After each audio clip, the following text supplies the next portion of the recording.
Hi guys, ito yung pistachio nuts. Lilinisin lang natin.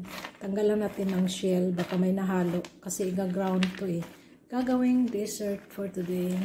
Thank you for watching. Bye-bye. Ingat ang lahat. I-grind natin yung pistachio nuts. Para gawing dessert today.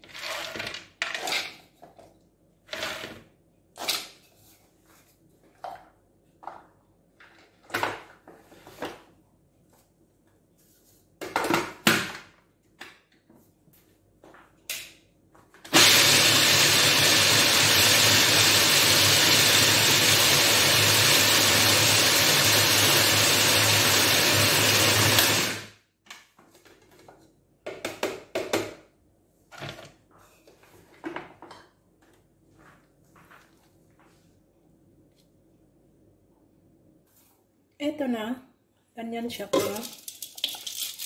Pino. Malalaki pa pala. Ulitin ko pa to. Ayan, dapat ganito siya ka pino. Ayan, pwede na yan siya. Gagawa tayo ng filling doon sa pistachio natin. 1.5. Ito ang sukatan ko guys. 1.5 powdered milk. Nido ang gamit ko. 1.5 glass.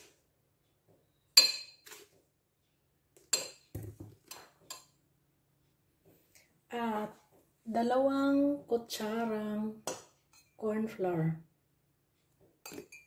At 2 kutsara ring flour. Ayan, pinaghalo ko na ang corn flour at saka bale. Umaano na siya ng kalahating 2 flour tsaka 2 cornstarch. Paghaluin lang natin at ganitong sukat din ang tubig na ilalagay natin. Bale, 2.5 basong tubig. Tapos isa lang natin, magiging creamy na yan. Lagyan na natin siya ng tubig. Yung isang baso, room temperature. Yung 1.5, pinakuluan ko na para madaling kumulo siya. Tunawin muna natin hanggang sa matunaw yung ating milk at saka yung flour. Ayan, naano na siya. Sindihan natin ang apoy. At ilagay na natin ng mainit na tubig na 1.5 glass. Tapos haluin lang. Laging hahaluin habang pinapakulo natin para maiwasan ang pagkabubuo. Ayan. Ganyan lang. At yan, kumulo na siya. At ganito ang consistency niya, guys. Lagyan pala natin siya ng rose water. Ito yung rose water.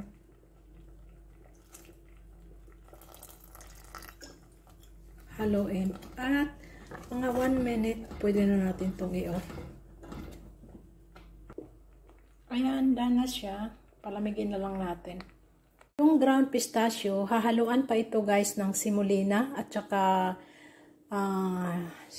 sugar. Yung sugar na pinong-pino. At rose water para maging, para maging paste siya. At para ma-layer. Sa gitna yung cream. Yung ginawa ko na milk cream. Ayan, ganyan lang. Fry pala tayo ng almond guys at saka pine para pang toppings doon sa ating pistachio na matamis. Ito yung pine. Ayan. I-fry lang natin hanggang sa ma-brown. Yung almond, pinakuluan ko muna yan ng saglit tapos tinanggalan ko ng balat. Unahin natin ang pine pagprito. Ayan, sandali lang itong pine mag-brown. Kasi nga maliliit. Ayan, isunod natin pagprito ang almond.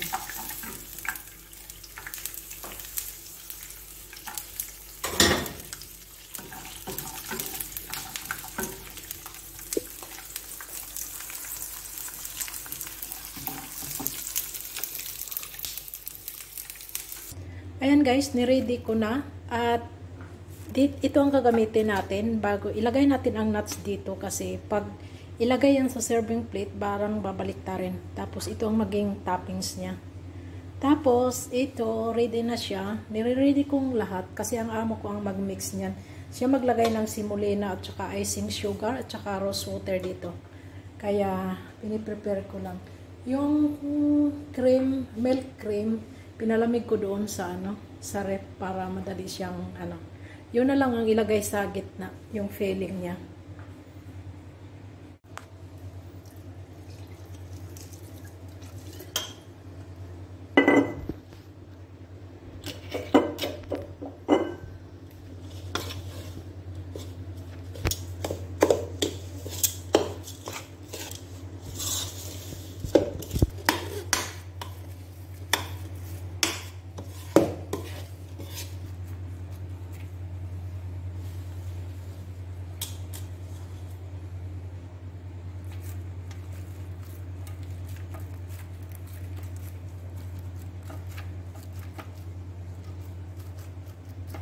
I'll put the cream. Yeah.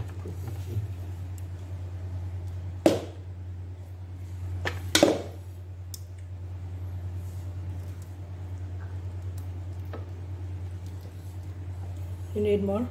Yeah.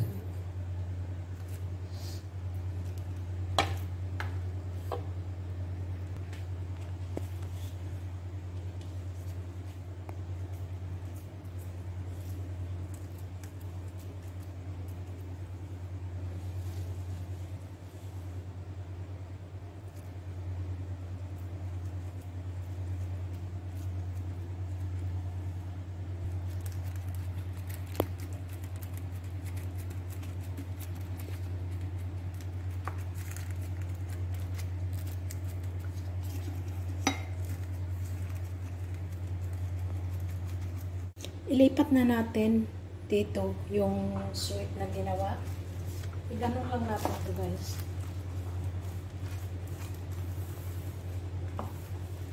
Tcharam!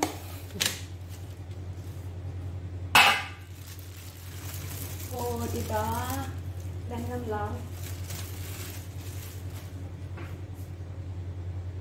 Ayan na, ready to serve ang ating Bustalino sweet na gawa sa pistachio na giniling at ito na ang forma.